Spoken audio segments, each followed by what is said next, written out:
Em relação à extração de flavonoides, para que a gente consiga fazer uma extração adequada, primeiro nós deveremos utilizar um solvente apolar para retirar gorduras, óleos, pigmentos e esteróis. Em seguida, deveremos utilizar um solvente um pouco mais polar, como cloroformo, diclorometano, acetato de etila ou éter etílico. Neste caso, esses solventes de média polaridade permitirão recuperar as agriculas livres pouco polares, como as flavonas, flavonois, flavanonas, isoflavonas, dihidroflavonois e outras agliconas com alto grau de metilação. E, por último, deveremos extrair com solventes mais polares, como metanol, etanol, água ou acetona. Neste caso, nós conseguiremos extrair agliconas polihidroxiladas, flavonas e flavonóis mais polares, como também auronas e chalconas. Os flavonoides nas espécies vegetais, eles estão presentes nos vacúolos das plantas. Nesse sentido, eles poderão ser identificados através de ensaios cromáticos no material vegetal, como a histoquímica. Um dos problemas das reações de histoquímica ou dos métodos cromáticos é que quando nós analisamos extrato bruto, nós temos a presença de outras substâncias que não são flavonoides e que podem interferir na reação química. Em relação às reações de caracterização química dos flavonoides, uma muito utilizada é a reação de cianidina ou chiluda, em que a espécie vegetal que contém flavonoide, esses compostos, eles reagem com ácido clorídrico concentrado e magnésio, levando à formação de compostos com coloração vermelha a marrom escura.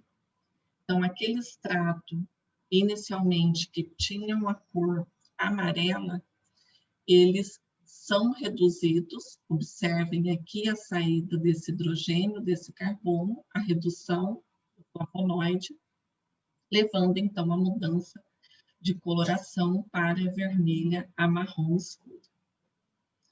Uma outra reação de caracterização é com ácido sulfúrico concentrado. Neste caso, é adicionado o ácido sulfúrico aos flavonoides e ocorre, então, a formação de sais de oxônio.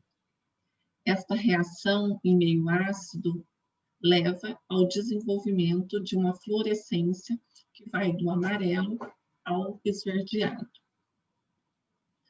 Também podemos caracterizar flavonoides através da reação oxalo-bórica. Então, na presença de ácido bórico e ácido oxálico, ocorre a formação de complexos cromóforos, como borato de flavonoide ou oxalato de flavonoide. E esses complexos cromóforos, eles também apresentam uma fluorescência verde ligeiramente amarelada sob luz ultravioleta. Ontem, na aula prática, vocês fizeram a reação com hidróxido de sódio para caracterização de compostos fenólicos. Então, na presença de hidróxidos alcalinos, os flavonoides, eles desenvolvem uma coloração amarelada, como a que vocês puderam observar. Uma outra reação de caracterização é com cloreto de alumínio. Os cloretos de alumínio, eles também formam complexos com os flavonoides e levam ao desenvolvimento de uma coloração amarelo ou esverdeada devido ao desenvolvimento de fluorescência. Os métodos cromatográficos são métodos clássicos de caracterização e, no caso da identificação de flavonoides, Nós podemos utilizar como adsorvente sílica gel, celulose ou poliamida contendo pigmentos ultravioletas, mas a fase móvel deverá ser acetato de etila, ácido fórmico, ácido acético glacial e água desta proporção, de 100 para 11, 11 e 27, respectivamente. O revelador químico para flavonoides deverá ser o ácido bórico, 3%, e ácido oxálico, 10%, na proporção de 15 para 5, com visualização em luz ultravioleta. E o resultado observado deverá ser uma fluorescência laranja ou amarelo esverdeado. Então, aqui, nessa plaquinha de cromatografia em camada delgada, dessa primeira coluna, nós chamamos de T1, nós temos aqui os padrões de rutina, com RF de 0,3, o ácido clorogênico, com RF de 0,4, e o hiperosídeo, com RF de 0,55. Esses padrões, suas estruturas químicas estão representadas aqui, à esquerda. E foram analisados 3 extratos. Extratos brutos de arnica, o extrato bruto de farafarae, que é o 2, e o extrato bruto de calêndula. Então, aqui, no primeiro extrato bruto, na arnica, nós podemos verificar que ela não apresenta o alcaloide rutina, mas, no entanto, esse alcaloide está presente no extrato bruto 2 e no 3 em menor quantidade. Por outro lado, o ácido clorogênico está presente na arnica, na farafarae e na calêndula em pequena quantidade. E o hiperosídeo está presente apenas na arnica e não está presente nos extratos das espécies 2 e 3. Os flavonoides apresentam diversas atividades farmacológicas. As principais atribuídas a eles são a atividade anti-inflamatória, antimicrobiana, antioxidante, antiúlcera, antiviral, mutagenicidade, combate à fragilidade capilar, estimulante da irrigação sanguínea, anticarcinogênica e ação antiestrogênica, atribuída às isoflavonas presentes na soja. Em relação à estrutura química e atividade responsável pela ação antioxidante, os flavonoides, eles deverão obrigatoriamente apresentar o anel catecol, representado aqui pelo anel B e as 2 hidroxilas, deverão apresentar hidroxilas nas posições 3 e 5 e dupla ligação entre os carbonos 2 e 3. Todas essas funcionalidades são obrigatórias para que o flavonoide apresente atividade antioxidante.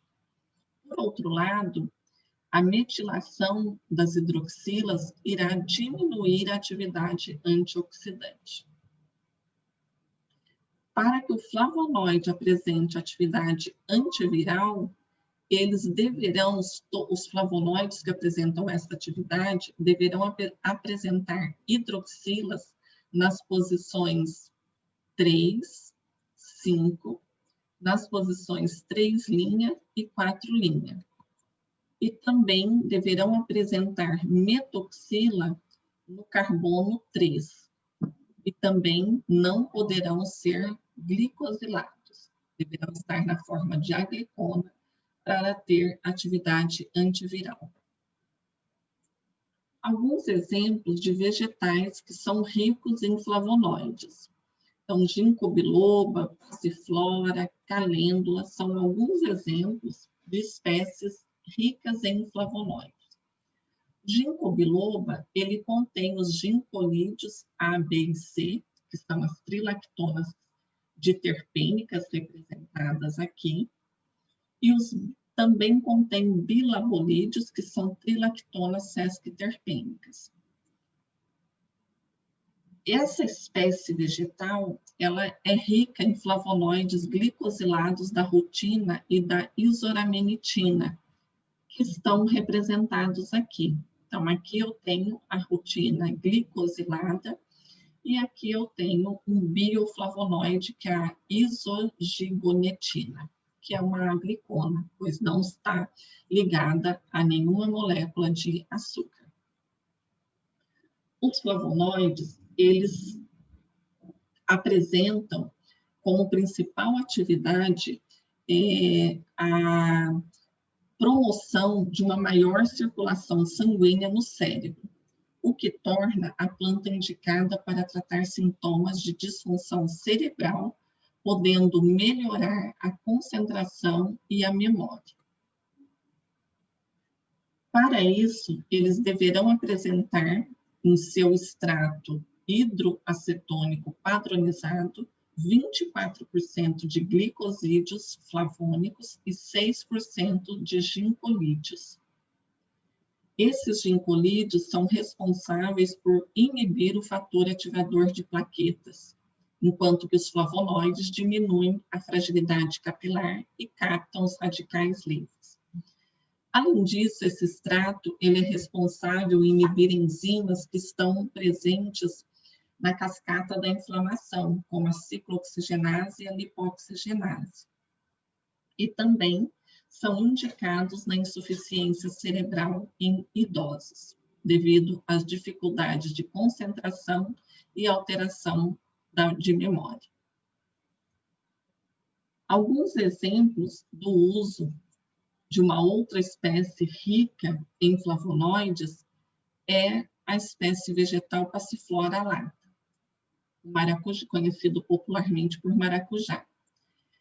A principal parte utilizada do maracujá são as folhas. Eles apresentam os alcaloides, os flavonoides, vitexina, orientina, isvitexina e apigenina. Então, a salix, a maracujina, o sintocalme são medicamentos utilizados devido à ação que eles apresentam como sedativos, tranquilizantes, e também apresentam ação antiespasmódica e diurética, além de hipotensora. A calêndula, que apresenta o nome científico de Calendula officinalis, ela apresenta principalmente o flavonoide quercetina, que apresenta ação terapêutica como as atividades anti-inflamatória, antimicrobiana, cicatrizante e anti-alérgica. Macela também é uma espécie vegetal que apresenta os flavonoides quercetina, luteolina, galangina, isognafalina, e na literatura são várias as atividades terapêuticas atribuídas a essa espécie vegetal. A atividade analgésica, anti-inflamatória e antisséptica são as mais citadas na literatura. A glicina max, conhecida popularmente como soja, possui as isoflavonas genisteína, daidzeína, gliciteína. A glicina max ela é utilizada na terapêutica para reposição hormonal, na menopausa, também tem efeitos na osteoporose. Alguns estudos mostram a inibição do câncer e efeitos para a diminuição do colesterol. É importante considerar que os produtos que estão no mercado a partir de metabólitos secundários, como os flavonoides, além da gente levar em consideração as propriedades farmacológicas estudadas, é preciso também considerar o mecanismo de ação desses metabólitos, a farmacocinética deles e a toxicidade. Porque, apesar dos flavonoides apresentarem baixa toxicidade, em grandes quantidades podem ocasionar problemas à saúde. Aqui são outros exemplos de produtos que estão no mercado e apresentam flavonoides, como a navarrutina, que contém o flavonoide rutina. Nós finalizamos esta aula onde nós estudamos a biossíntese dos flavonoides, as principais classes e a estrutura química deles. Estudamos os métodos de extração, de caracterização, isolamento e a identificação, os métodos como eles podem ser detectados nas espécies vegetais, e algumas das principais propriedades biológicas e farmacológicas atribuídas aos flavonoides. Muito obrigada pela companhia e atenção de vocês.